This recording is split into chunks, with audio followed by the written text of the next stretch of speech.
Good morning, I'm Dr. Srilekha from the Department of Conservative Dentistry and Endodontics. My discussion today is on Fusobacterium nucleatum.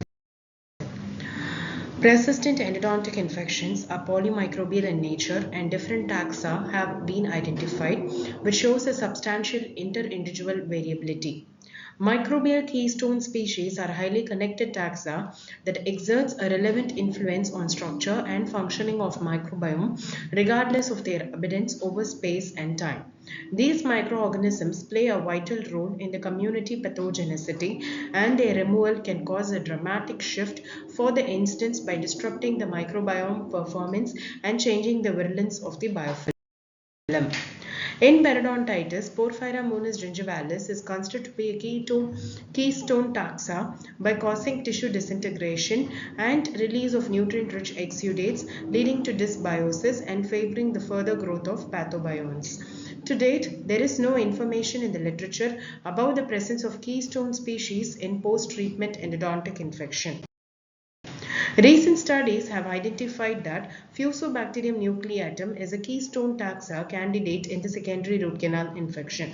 Several mechanisms could explain the relevant participation of this Fusobacterium nucleatum in the endodontic infection. The first one is that it is able to co-aggregate with different organisms by using several adhesins including FAB2, RAD, D and AID1. Adhesins allow the Fusobacterium nucleatum to act as a supportive bridging organism between the primary and the secondary colonizers of the endodontic biofilm. So this multi-species bridging also facilitates the multi-species community coexistence, hence bacterial communication, metabolic and cross-feeding interactions are greatly enhanced by this organisms in endodontic infection.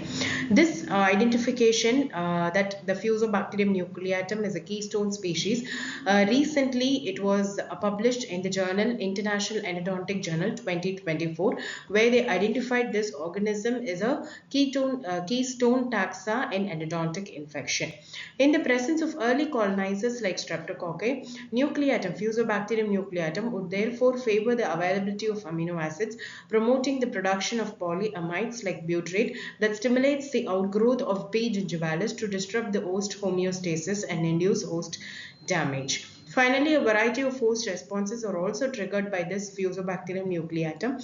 It activates lymphocyte apoptosis, and it is a strong stimulator of inflammatory cytokines like interleukin 6, interleukin 8, tumor necrosis factor alpha, which causes harmful sequences or consequences in the host immune response, which is mainly responsible for causing a secondary endodontic infection and persistent endodontic infection.